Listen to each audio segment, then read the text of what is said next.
It is the oldest desert in the world, and one of the most inhospitable, the Namib. Yet it is neither desolate nor empty, and boasts an astonishing diversity of wildlife. The Namib is an extremely dry place, whilst lying in close proximity to the sea.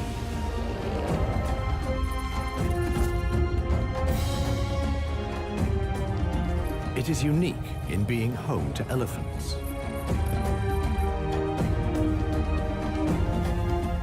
How can the animals survive such extreme conditions?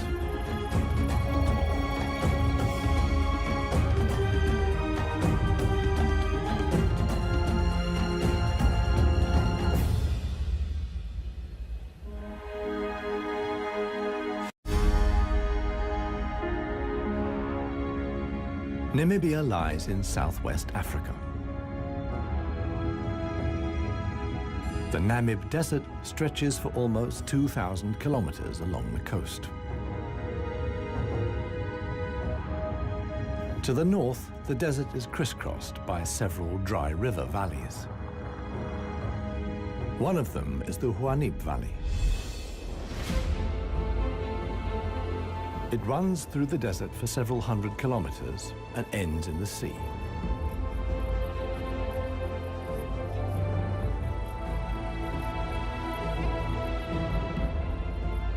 Water flows here once, at most twice a year. Only deep-rooted plants like anna trees can survive here. Only here, within the valley, can mammals exist in the long term. It is the home of the desert elephants.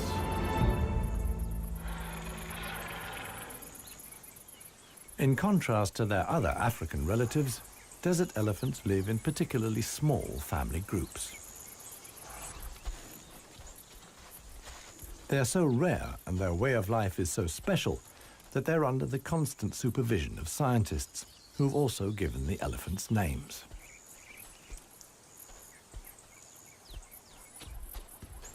The head of this family is alpha cow Clarissa.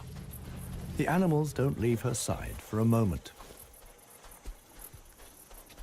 Only Clarissa knows how to survive in this extreme environment.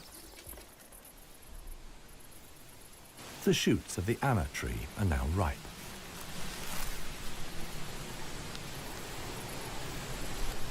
The pods contain protein-rich seeds.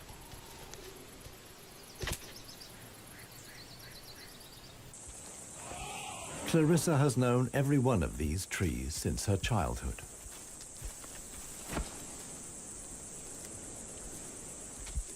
Even the youngest, Maya, tries the shoots.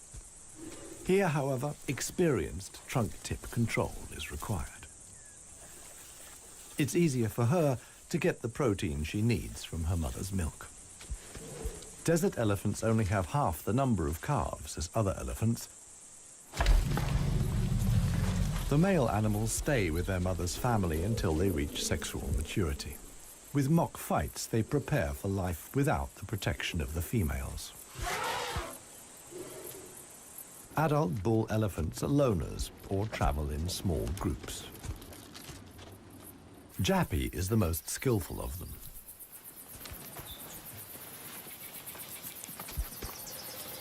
His younger brother watches enviously as Jappy brings down apparently unreachable branches from the tree.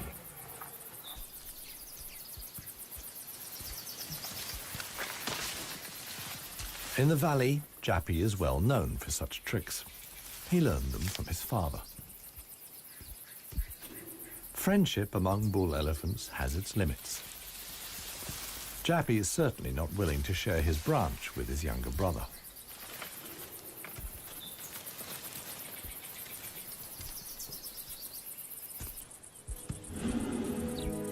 Their father, One Tusk, is now nearly 60 years old. His trademark is the missing right tusk, lost long ago in a hierarchical battle. For years, he was the undisputed king of the Huanib. Now he lives in seclusion. One tusk's legs are weak. He can no longer keep up. The aging bull is already being watched by a male jackal, which lives in the Huani Valley with its partner. Jackals mostly hunt smaller animals, but they wouldn't turn their noses up at a dead elephant.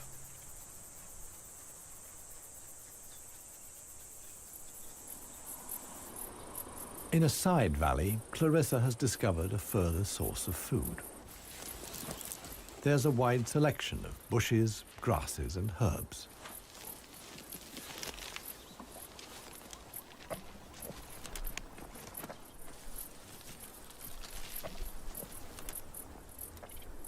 The elephant's climbing skills far surpass those of their savanna-dwelling relatives. This, too, is a form of adaptation to their special habitat.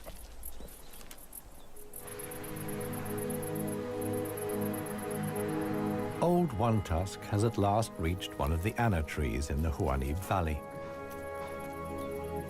But Clarissa and co. haven't left very much for him to eat. He desperately searches for something edible in the remnants. In vain.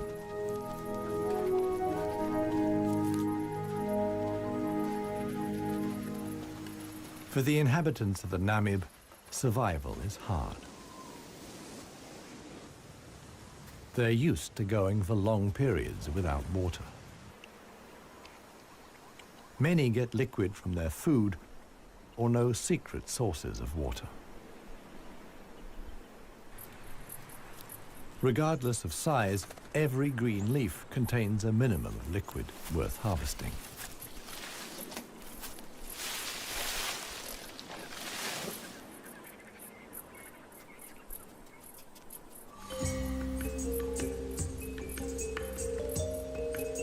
Outside the dry river valleys, there is scarcely any vegetation. Here, only extreme specialists survive. The Namib desert beetle is no bigger than a fingernail. As all animals, it depends on water for survival and has developed a special strategy.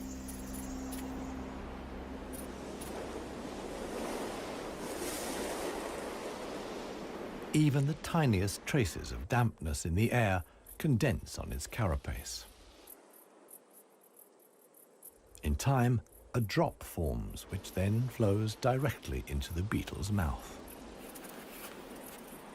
This way of life limits the distribution of desert beetles to those parts of the desert that see fog. But where does the fog come from? The Namib is one of the few deserts in the world that stretch to the sea. The cold Benguela current from the Antarctic cools the seawater to a temperature of 12 degrees Celsius. When the water reaches land, it evaporates in the warm desert air. Around 200 days a year, the desert is wreathed in mist, which sometimes extends hundreds of kilometers inland into the dry river valleys.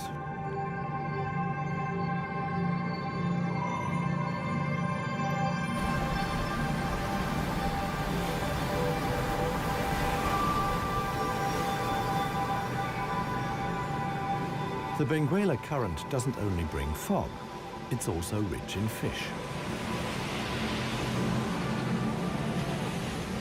The animals that benefit most are the brown fur seals.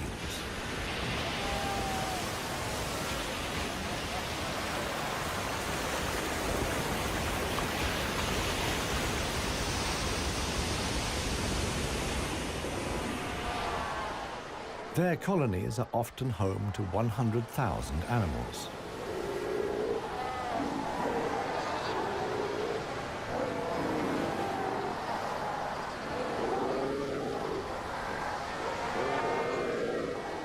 Right now, there's good reason for so many seals to congregate here. The mating season is just beginning.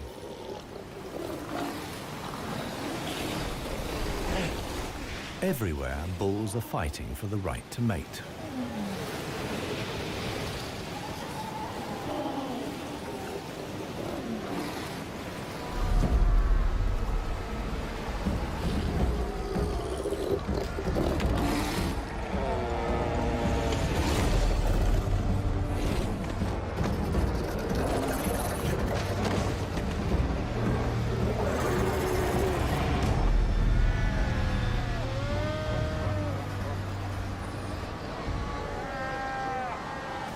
The strongest conquer a whole harem and then have their flippers full.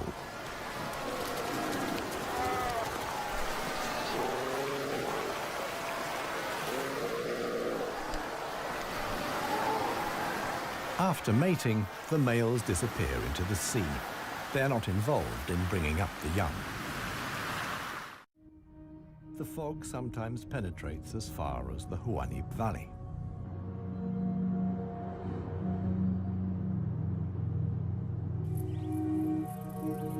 Now, even the biggest animals benefit from the moisture contained in the fog.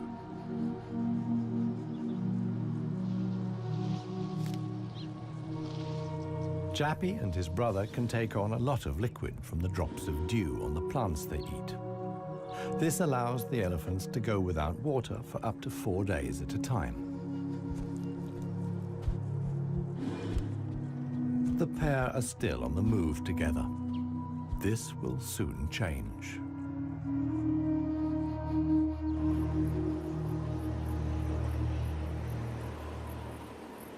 As the fog lifts, the sun illuminates a very special event. Families of elephants from other dry river valleys are on their way to the Huanib Valley. They're following the calls of their relatives, which they pick up via the soles of their feet, as via a stethoscope. More and more elephants join Clarissa's family. Some of the animals haven't seen each other for years and exchange affectionate greetings. Jappy and his brother are also aware of the arrival of the females. When it comes to attracting a cow, in a flash, companions become rivals. Once upon a time, one tusk was also aroused by all the excitement. Today, it no longer has any significance for him. He wouldn't be able to deal with confrontations with other bulls.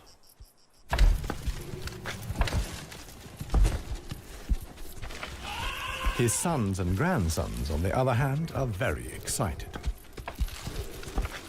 For them, it's important to make the most of the female's willingness to mate and prevent others from taking advantage. In the end, however, Jappy only manages to achieve his goal by means of a trick.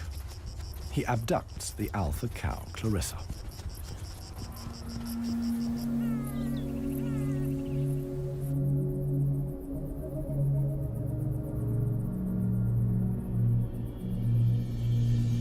While many of the inhabitants of the valley spend the night hours asleep, this is the time of the real desert dwellers. The Namib sand gecko is only active at night. In the darkness, the little predator looks for crickets and spiders.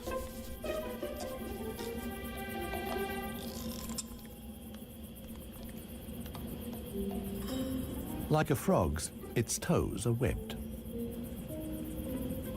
This enables the lizard to seemingly fly across the dunes without sinking into the sand.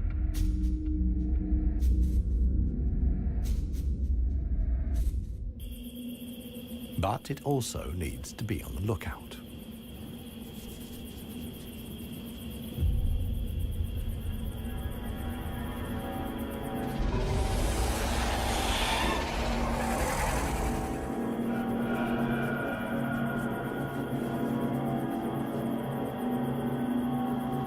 A sidewinding adder.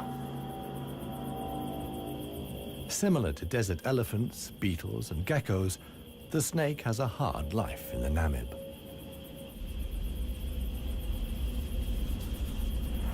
It has to hunt successfully to survive.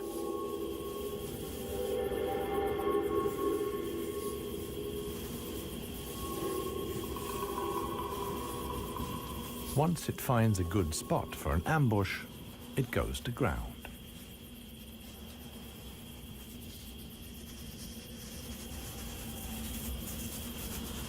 The snake is a predator that lies in wait for its prey, relying completely on its camouflage.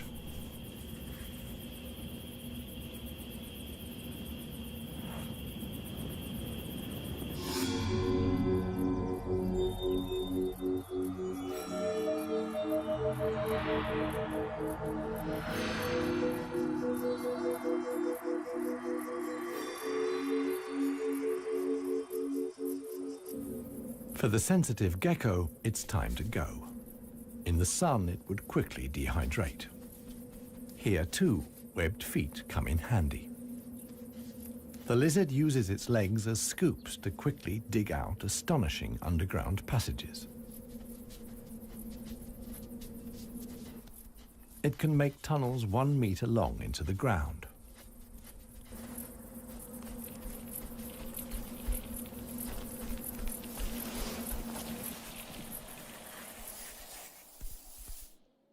Here, it's safe. Up at ground level, another gecko isn't in quite such a hurry. With good reason. The fog is coming.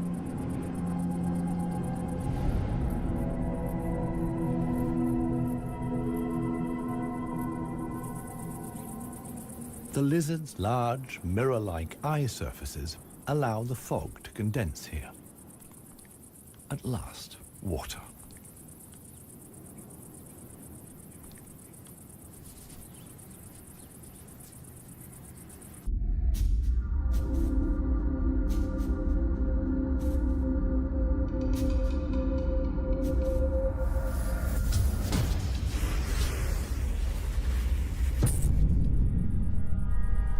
The waiting paid off. This morning, the sidewinding adder can have breakfast and get some liquid into the bargain.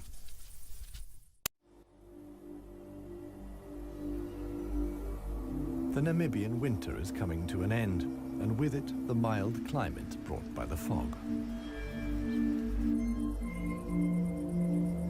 Relentless heat descends on the Huanid Valley.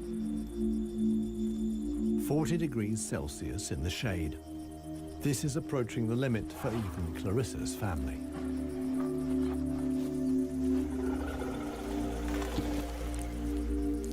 Elephants don't sweat, and so protect themselves against overheating by fanning their ears. But it seems too hot, even for that. The heat is hard to bear for all the animals, but for the youngest, the sun can be lethal. Maya is really suffering.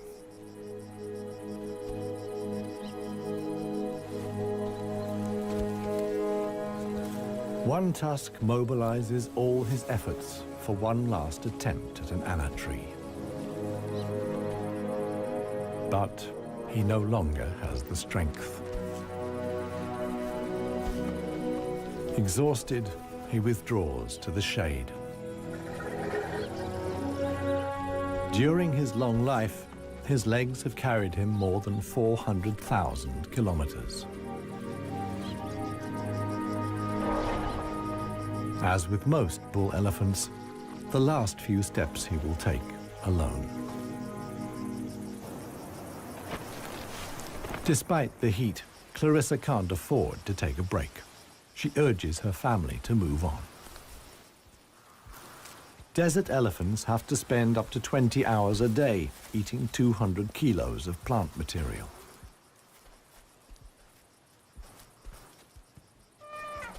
As tiring as that may be, Clarissa's family have no choice.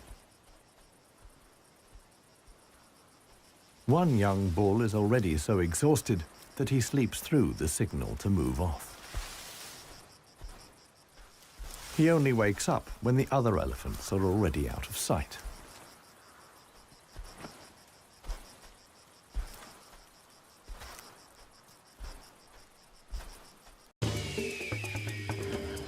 This show was created for you and your family to watch together.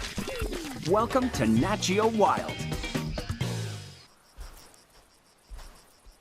It finally dawns on him that he really is all alone. Clarissa and the rest of the family have noticed his absence. The animals try to locate each other via smell using their trunks, which are extraordinarily sensitive.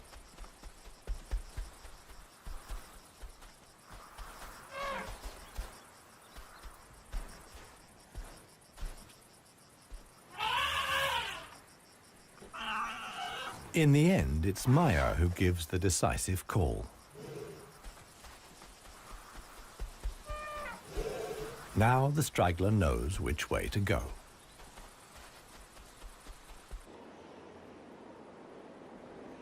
The extremely dry period shows no sign of coming to an end. 1 week later, the heat and the elephants have combined to decimate the plant life in the Huanib Valley.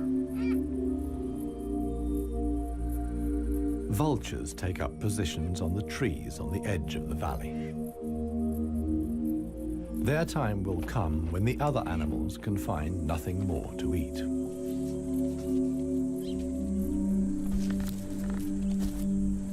For Clarissa's family, a dead tree now becomes the sole source of food. In the desert, a tree of this size takes years to break down. And it's the elephants that turn it into food again for the other animals. They themselves only use 60% of what they eat. The rest they excrete undigested. In this way, they distribute seeds, like those of the anna tree. Some animals, like the helmeted guinea fowl, take the majority of their food from what the elephants deposit. In times of scarcity, even the Huanib Valley baboons look for something edible in the elephant's dung.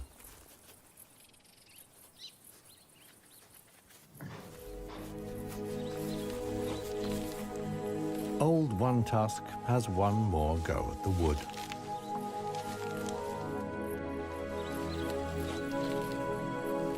But elephant molars only grow back 6 times. One Tusk's teeth are worn out, and his attempt to eat wood the way he used to is doomed to failure. In other parts of Africa, older elephants seek out swamps where they can live for a while longer on softer leaves. Here, there is no such possibility.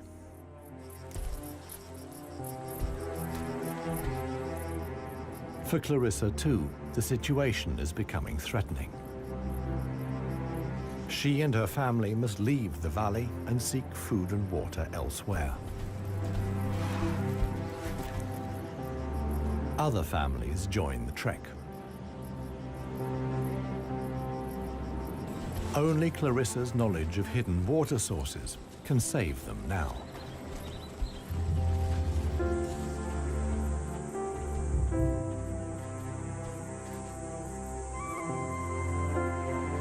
Scarcely any animals are left in the valley. Even the jackals are leaving. In their search for food, they will move along the Huanib Valley until they reach the coast. Only One Tusk is too old and too tired for the trek. The one thing that could save him now is rain that would let soft grass grow. With this slim hope, he remains behind.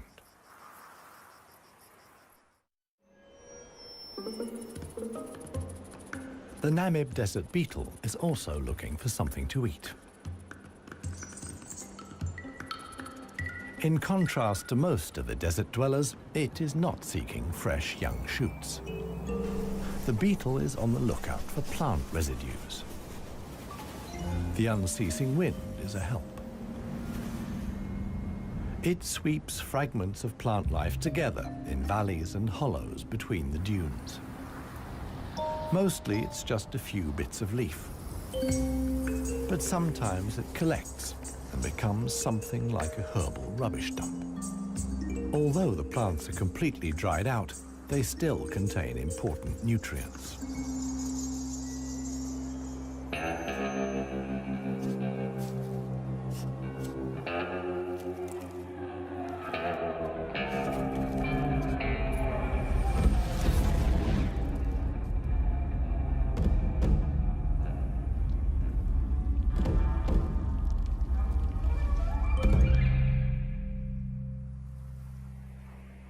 The Namaqua chameleon is one of the most dangerous hunters in the Namib Desert. For desert beetles, at any rate. But the beetles don't usually make it quite so easy.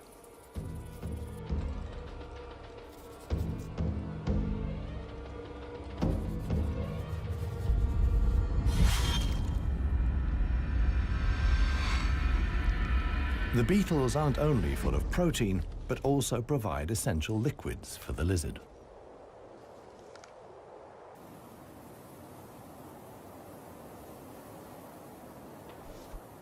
Namaqua chameleons are the biggest reptiles the Namib can support.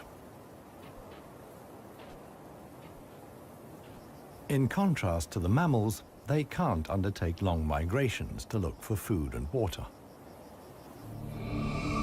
Similar to the Huanib, a river once flowed here. Along its banks, animals like chameleons penetrated deep into the desert. Hundreds of years ago, the dunes slowly invaded the riverbed and cut off the water supply. This process was so slow, however, that the animals had time to adapt to the new conditions.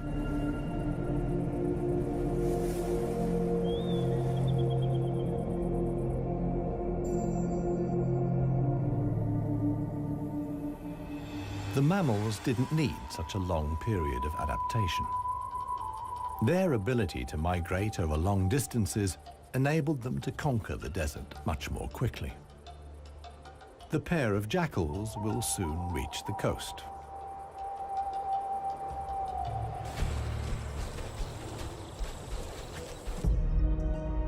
Clarissa, meanwhile, is still searching for water. Little Maya is already exhausted.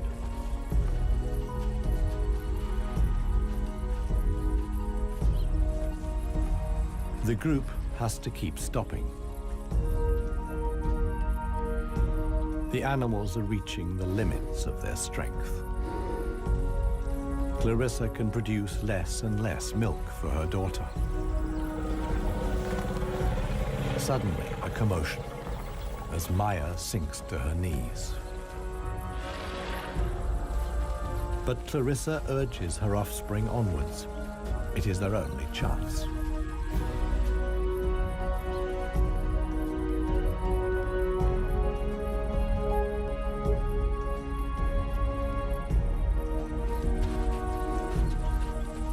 As dusk falls, they finally arrive.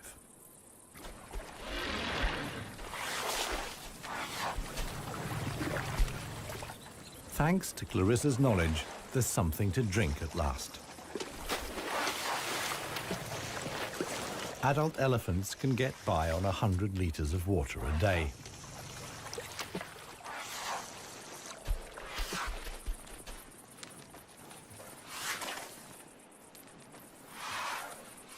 The subsequent dust bath serves to protect the elephant's skin from the relentless sun. The trek to the next source of food is long. The following morning, Clarissa will move on.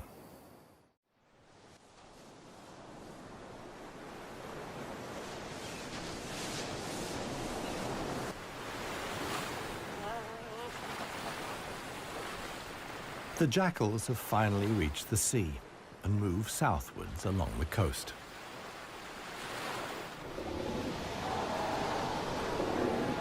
The new generation of brown fur seals is just arriving. Many of the mother animals are heavily pregnant. This young mother hasn't long to go.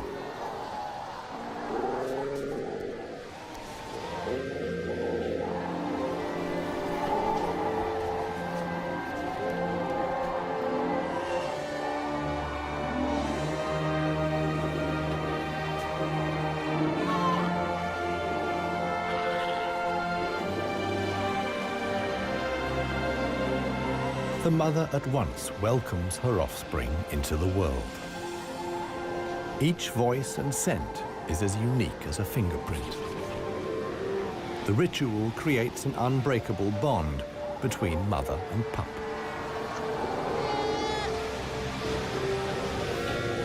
Directly after the birth, the pup has to be suckled.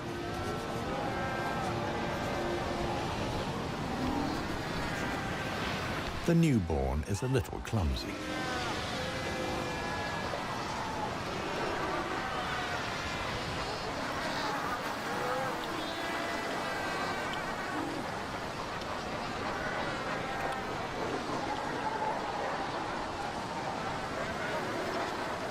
The young mother is not alone. Tens of thousands of other females have also given birth. Space is at a premium in the colony, a risky situation for the babies.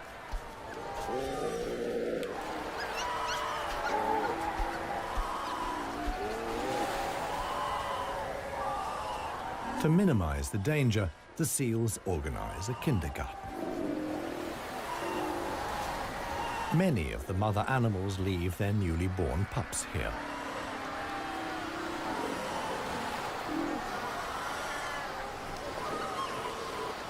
The nursery not only offers the young pups protection, but also makes it easier to find them later.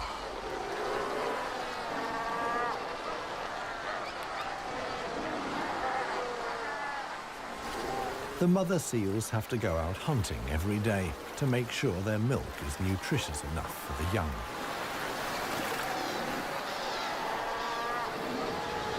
But when choosing the location of the kindergarten, they forgot about the tide.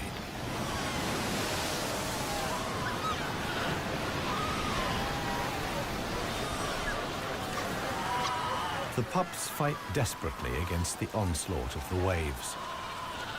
The baby is washed out to sea along with the other newborn seals.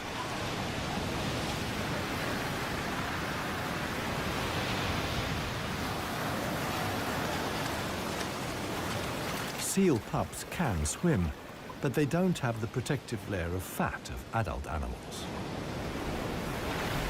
The pup fights for survival. Another is slowly but surely losing the battle.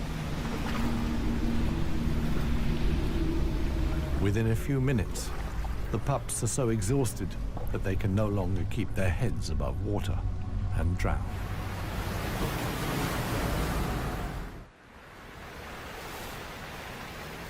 The next morning reveals how great the danger posed by the sea is for the seal pups. The shore is full of little corpses, washed up by the tide.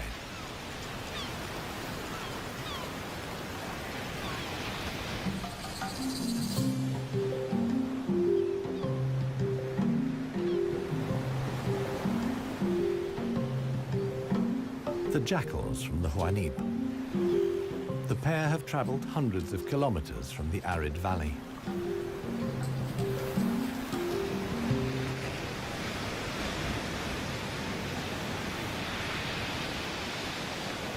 The seal colony is now their only chance of food.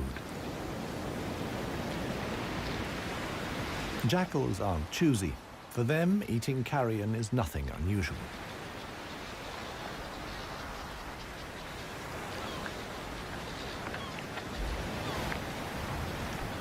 They'll be spending the coming weeks at the seal colony. Only when the pups are old enough to swim enduringly, and thus the supply of food runs out, will the jackals return to the Huanib Valley.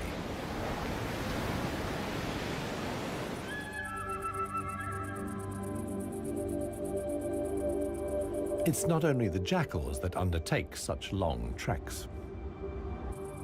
The other inhabitants of the Huanib have a long way to go.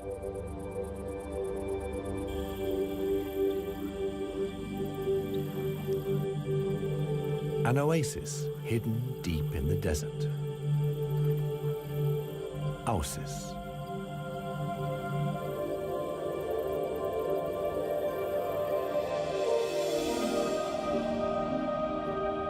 It lies like an emerald in the middle of the desert.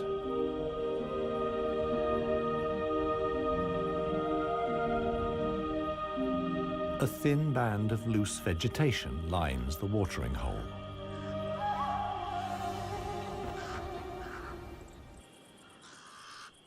The pied crows are getting worked up about something. Visitors. Big visitors. The legendary desert lions. Desert lions are so unbelievably rare that scientists have fitted them with transmitter collars so that the big cats can be monitored and protected. 2 females have taken up positions in the undergrowth with their young.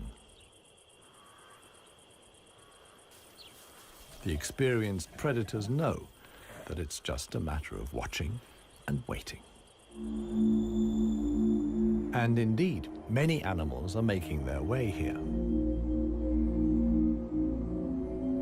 The oryx's numbers have thinned noticeably. Some are lagging far behind the main column.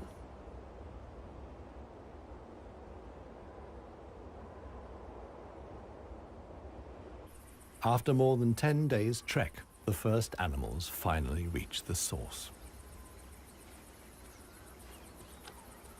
Cautiously, they approach the steep bank. They're in danger of sinking into the soft ground.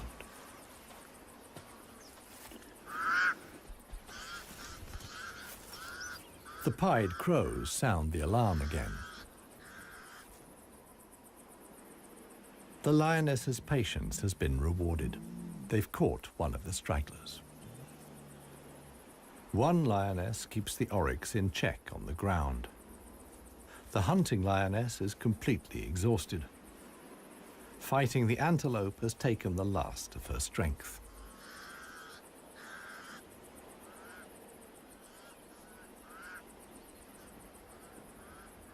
She drags herself back to the bushes to get her cubs.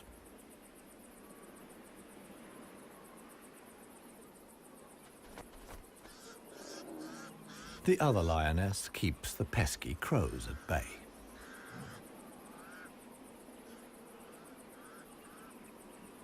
Luckily for the huntress, the cubs quickly grasp the situation. They can hardly wait to get their teeth into some fresh food. All the animals here are fighting for survival. The lionesses won this round. They've enough food now to last the coming weeks.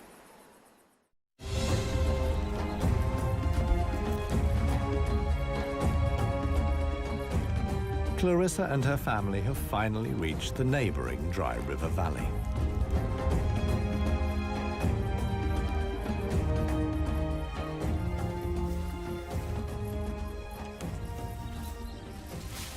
The experienced cow knew instinctively that in times of drought, there was some precious greenery here to feed on.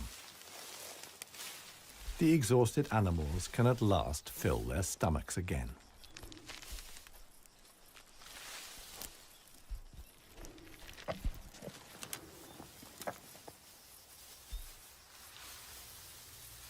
And this is how a happy, full-up baby elephant looks.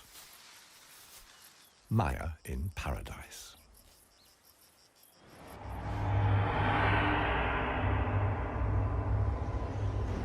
A strong wind blows in from the coast, and sandstorms form in the hinterland.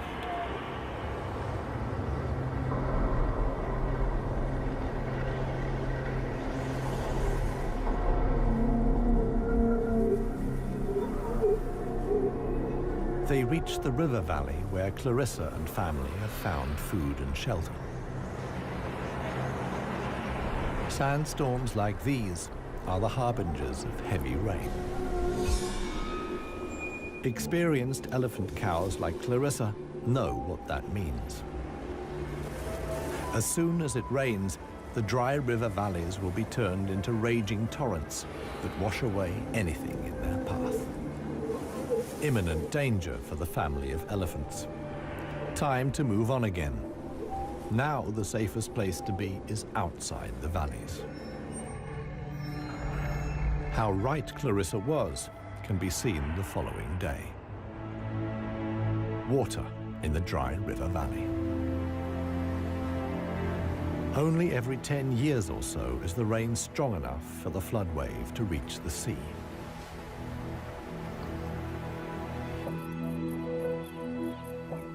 Just a few days later, the first green shoots begin the transformation of the dry river valleys.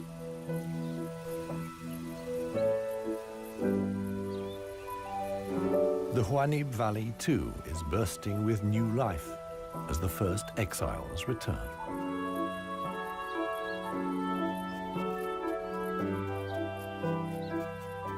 For one animal, however, the rain came too late. Old One Tusk succumbed to hunger before the first drops fell. The jackals find his body on the edge of the valley.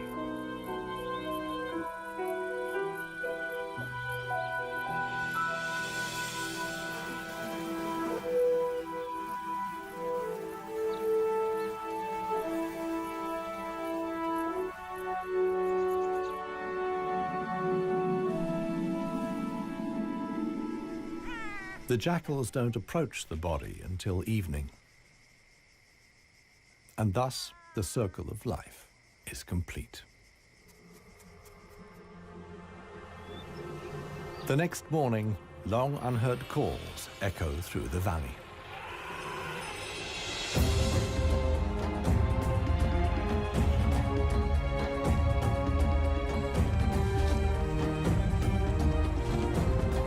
Clarissa is back. Her family survived the floods unscathed. Maya, too, is thriving. At last, the newly greened Huanib Valley comes into view.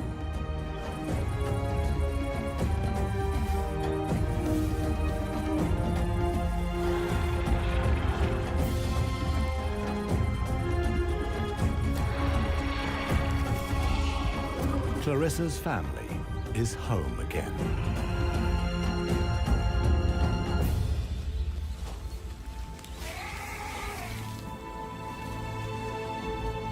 Jappy will pass on the genes of his father, One Tusk, and with them, his strength and intelligence. Clarissa is pregnant with his baby. The alpha cow will induct each new generation into the secrets of the desert elephants. This is essential for their survival.